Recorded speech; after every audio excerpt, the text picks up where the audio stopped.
আসসালামু আলাইকুম, সকলকে আমন্ত্রণ আনন্দ টিভি সংবাদে আপনাদের সঙ্গে আছি আমি মোস্তফা কামাল তোহার। বাজারে শীতের সবজিতে সয়লাভ থাকায় সহনীয় রয়েছে শীতকালীন সবজির দাম। তবে কিছু কিছু সবজি বিক্রি হচ্ছে চড়া দামে। তবে নিত্যপণ্য, ভোজ্য তেল ও ডালের দাম বৃদ্ধি অব্যাহত রয়েছে। বাজারে নতুন চাল আসতে শুরু করলেও কমেনি চালের দাম। এদিকে মাছের দাম সপ্তাহের ব্যবধানে কমলেও মুরগির দাম বেড়েছে বেশ। স্বস্তি এসেছে পেঁয়াজ ও আলুর দামেও। রাজধানী বাজার ঘুরে এসে আরও জানাচ্ছেন সহকর্মী মুসা মিয়া, ক্যামেরায় ছিলেন শাহিন রেজা। বাজারে শীতের সবজির দাম কম থাকলেও কিছু সবজির দাম রয়েছে ক্রয় ক্ষমতার বাইরে। ক্রেতা ও বিক্রেতারা বাজার দর নিয়ে বলছেন ভিন্ন কথা। না, সবজির দাম কম না। শীতকালে তো সবজির দাম কম থাকার কথা, বাট সবজির দাম কম নাই। বাজারে মালের দাম খুব কম, কাস্টমার নাই। আমরা ব্যস্ত ছিল, বেগুন বেশি 30-40 টাকা দিলাম, একটা 30-40 মোটামুটি চড়া আছে, তারপর আরো কম হওয়ার হওয়া দরকার ছিল আর কি শীতের মৌসুম হিসেবে। সবজি বাজারটা একটু বেশি মনে হয়, কিছু কিছু সবজি অনেক দাম বেশি, কিছু কিছুটা সহনীয় অবস্থায় আছে। এটা 1 নম্বর সয়াবিন, এটা আপনার প্রতি কেজিতে প্রায় 15 থেকে 16 টাকা বেড়ে গেছে। যা ছিল আগে 108 থেকে 10 টাকা, আর বর্তমানে হয়েছে 125 টাকা কেজি। পেঁয়াজ ও আলুর দাম কমতে শুরু করেছে। প্রতি কেজি পেঁয়াজ 35 থেকে 40 টাকায় বিক্রি হচ্ছে এবং নতুন আলু 20 থেকে 22 টাকায় বিক্রি হচ্ছে। 180 টাকা পড়ছে পাল্লা আর কি 5 কেজি, আর পার কেজি 130 টাকা, শুধু 35 টাকা পড়ছে আর কি। বস্তা হিসাবে যারা আড়তদার এগো থেকে আমরা কিনতেছি 16 থেকে 17 টাকা পর্যন্ত। আমরা পাল্লা হিসাবে 100 টাকা পাল্লা, 110 টাকা পাল্লা বিক্রি করতেছি। খুচরা বাজারে 25 টাকা, এটা গত সপ্তাহের চেয়ে মোটামুটি অনেক কম। গত সপ্তাহে আমরা খুচরা বাজারে 40 টাকা করে কিনছি। বাজারে নতুন চালের সরবরাহ থাকলেও এখনো দাম কমেনি। সপ্তাহের ব্যবধানে সব ধরনের চাল কেজি প্রতি 5 থেকে 6 টাকা বেশি দামে বিক্রি হচ্ছে। এই সিজন আসলে কেজি প্রতি 3 টাকা 4 টাকা কেজি প্রতি কমে, কিন্তু এই বছর কেজি প্রতি 60 টাকা 8 টাকা সিজন আসতে বাড়ছে। মাছের বাজারে ক্রেতা সমাগম কম থাকায় প্রতি কেজি মাছের দাম 10 থেকে 15 টাকা কমেছে। গরু ও খাসির মাংসের দাম স্বাভাবিক থাকলেও বৃদ্ধি পেয়েছে মুরগির দাম। মাছের দাম ভালোই কম, তারপর তো ক্রেতা দেখতেছি না, কাস্টমার আমরা দেখতেছি না। মাছের দর তো আগের থেকে একটু বেশি দেখা যাচ্ছে আর কি। আগে যে কই মাছ ছিল আপনার 130 টাকা, এখন কিনলাম আমি 160 টাকা করে। বাজার সিন্ডিকেটের কারণে কৃষকরা পাচ্ছে না ন্যায্য মূল্য। সেই সাথে সাধারণ ক্রেতাদের সরকারের বেঁধে দেওয়া দামের চেয়ে বেশি দাম দিয়ে পণ্য ক্রয় করতে হচ্ছে। তাই সঠিকভাবে বাজারে মনিটরিংয়ের ব্যবস্থা করা হলে সকল পণ্যের দাম সাধারণ মানুষের ক্রয় ক্ষমতায় ফিরে আসবে, এমনটাই আশা করছে ক্রেতা সাধারণ। মুসা মিয়া, আনন্দ টিভি, ঢাকা। তথ্যমন্ত্রী ডক্টর হাসান মাহমুদ বলেছেন, করোনায় পথে ঘাটে মানুষ পড়ে মরে থাকবে বলে যারা প্রচার করেছিল তারাই ভ্যাকসিন নিয়ে অপপ্রচার চালাচ্ছে। যথাসময়ে দেশে ভ্যাকসিন আসবে। শুক্রবার দুপুরে রংপুর সফরে এসে সার্কিট হাউসে স্থানীয় সাংবাদিকদের সঙ্গে আলাপকালে মন্ত্রী এসব কথা বলেন। করোনার ভ্যাকসিন নিয়ে কোনো শঙ্কা নেই। করোনা ভ্যাকসিন চুক্তি অনুযায়ী যথাসময়ে আসবে। একটি ভুল সংবাদের প্রেক্ষিতে বিভ্রান্তি তৈরি হয়েছিল। সেই বিভ্রান্তি সিরাম ইনস্টিটিউট নিজেরা বিবৃতি দিয়ে গণমাধ্যমে কথা বলে সেটি নিরসন করেছে। একই সাথে ভারতের স্বাস্থ্য সচিবও নিশ্চিত করেছে চুক্তি অনুযায়ী যথাসময়ে করোনা ভ্যাকসিন বাংলাদেশে আসবে।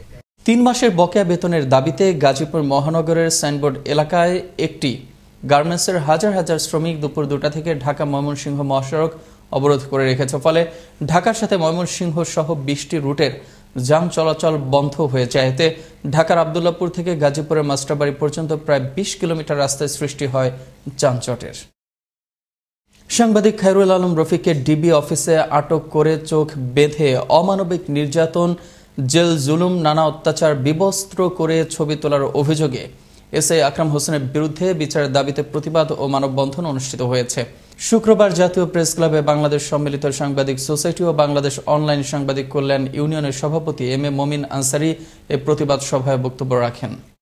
আজকে একজন সৎ সাহসী সাংবাদিককে পুলিশ কর্তৃক হয়রানির শিকার করা হয়েছে, তাকে অমানসিক নির্যাতন করা হয়েছে, তার নামে মিথ্যা মামলা হামলা করা হয়েছে। আমরা এই ন্যাক্কারজনক ঘটনার তীব্র প্রতিবাদ জানাচ্ছি। মুজিব শতবর্ষ উপলক্ষে নাটোরের বাগাতিপাড়ায় ভূমিহীন ও গৃহহীনদের জন্য বাড়ি নির্মাণ কাজ দ্রুত গতিতে এগিয়ে চলছে। বৃহস্পতিবার দুপুরে উপজেলার এসব নির্মাণাধীন গৃহের কাজের অগ্রগতি পরিদর্শন করেন রাজশাহীর বিভাগীয় কমিশনার হুমায়ুন কবির খন্দকার। পুরো জেলায় প্রায় 10 কোটি টাকা ব্যয়ে 558টি গৃহ নির্মাণের কাজ চলছে। শেখ হাসিনা মুজিব শতবর্ষে এই বাংলাদেশের গৃহহীন যত নাগরিক আছেন তাদেরকে গৃহ প্রদানের জন্য কর্মসূচি গ্রহণ করেছেন। এই কর্মসূচির অংশ হিসাবে জানুয়ারির 15 তারিখের মধ্যে আমাদের রাজশাহী ডিভিশনে 8টি জেলায় প্রত্যেকটি উপজেলায় মিলে প্রায় 6,770টি পরিবারকে এই গৃহ প্রদান করা হবে। আগামী 16 জানুয়ারি অনুষ্ঠিত হবে বগুড়ার শেরপুর পৌরসভা নির্বাচন। নির্বাচনকে ঘিরে ধীরে ধীরে জমে উঠেছে প্রচারণা। ব্যস্ত সময় পার করছেন প্রার্থীরা। পৌরসভার প্রতিটি সড়ক ও মোড়ের অলিতে গলিতে ছেয়ে রয়েছে পোস্টারে। চলছে আলোচনা সভা, মিছিল, গণসংযোগ ও মনোমুগ্ধকর মাইকিং প্রচারণা। বগুড়া থেকে বাঁধন কর্মকার কৃষ্ণ প্রতিবেদনে দেখুন বিস্তারিত। 1876 সালের 1 এপ্রিল প্রায় 10.5 বর্গ কিলোমিটার এলাকা নিয়ে গঠিত হয় বগুড়ার শেরপুর পৌরসভা। পরবর্তীতে 1996 সালে উন্নতকরণ করা হয় প্রথম শ্রেণীতে। 9টি ওয়ার্ড ও 19টি মহল্লা নিয়ে গঠিত এই পৌরসভার বর্তমানে লোক সংখ্যা প্রায় 50,000। মোট ভোটার সংখ্যা রয়েছে 23,754 জন। 9টি ওয়ার্ডে ভোট কেন্দ্র রয়েছে 11টি। এই নির্বাচনে সংরক্ষিত মহিলা কাউন্সিলর পদে 10 জন এবং 9টি ওয়ার্ডে 36 জন প্রার্থী কাউন্সিলর পদে এবং স্বতন্ত্র দলীয় মনোনয়ন পেয়ে মেয়র পদে 4 জন প্রতিদ্বন্দ্বিতা করছেন। এলাকার সার্বিক উন্নয়নে সুষ্ঠু ভোটাধিকার প্রয়োগের মাধ্যমে যোগ্য প্রার্থী নির্বাচিত করতে চান ভোটাররা। এমন এক জনপ্রতিনিধি চাচ্ছি যাদের দ্বারা শেরপুর পৌরসভা যেন উন্নয়নের ছোঁয়া আমরা দেখতে পাই। তাকে নির্বাচিত করবেন যিনি শেরপুরের সার্বিকভাবে জননেত্রী শেখ হাসিনার এই উন্নয়ন অগ্রযাত্রাকে ত্বরান্বিত করবে। আমরা যুব সমাজ এমন একজন মেয়র চাই যিনি আমাদের মন্দির মসজিদ সহ এলাকার সার্বিক উন্নয়নে গুরুত্বপূর্ণ ভূমিকা রাখবেন। প্রতীক বরাদ্দের পর নির্বাচনে ইসলামী আন্দোলন বাংলাদেশের প্রার্থী হিসেবে কামাল ইমরান হাত পাকা প্রতীক নিয়ে, স্বতন্ত্র প্রার্থী হিসেবে সদ্য বহিষ্কৃত বিএনপি নেতা সাবেক মেয়র জানে আলম খোকা জগ প্রতীক নিয়ে এবং বিএনপির দলীয় ধানের শীষ প্রতীকের প্রার্থী হিসেবে সাবেক মেয়র স্বাধীন কুমার কুন্ডু ও আওয়ামী লীগের নৌকা প্রতীকের প্রার্থী হিসেবে বর্তমান মেয়র বীর মুক্তিযোদ্ধা আব্দুল সাত্তার প্রতিদ্বন্দ্বিতা করছেন। মডেল পৌরসভা নির্মাণ করার জন্য যে পদক্ষেপগুলো গ্রহণ করা দরকার করব এবং আমি আশা করি, প্রত্যাশা করি যে শেরপুরের মানুষ ব্যাপক উৎসাহ উদ্দীপনার মধ্য দিয়ে এবং নিজের নির্বাচনী আচরণবিধি মেনেই আমরা এই নির্বাচনকে অর্থবহ করতে চাই। ভোট যদি সুষ্ঠু এবং নিরপেক্ষ অবাধ হয় তাহলে আমি জয়ের ব্যাপারে শতভাগ আশাবাদী, কারণ শেরপুরের মানুষের সাথে আমি দীর্ঘকাল ধরে ধর্মীয়, সামাজিক, রাজনৈতিক সব বিষয়ে একদম একাত্মতা হয়ে আছি। তাদের সুখে দুঃখে সবসময় পাশেই ছিলাম, এখনো আছি, ভবিষ্যতে থাকবো ইনশাল্লাহ। আগামীতে আমি যদি বঙ্গবন্ধু নৌকা প্রতি নির্বাচিত হই, শেরপুর শহরকে আধুনিক শহর হিসেবে রাস্তাঘাট, পরিবেশ সহ উন্নয়নের জন্য আমি চেষ্টা করব।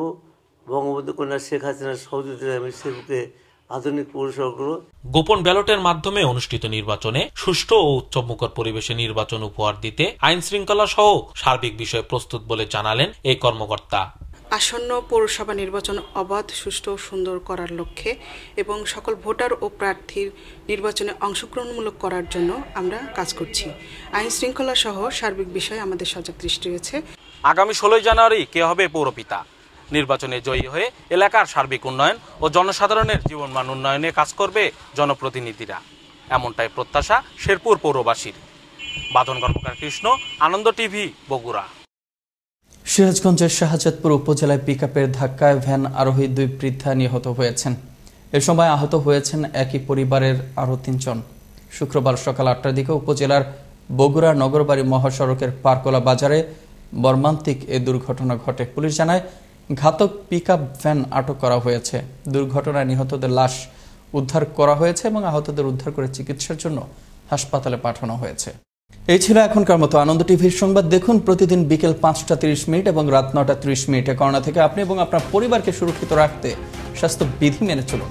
আনন্দ টিভির সঙ্গে থাকার জন্য সকলকে ধন্যবাদ।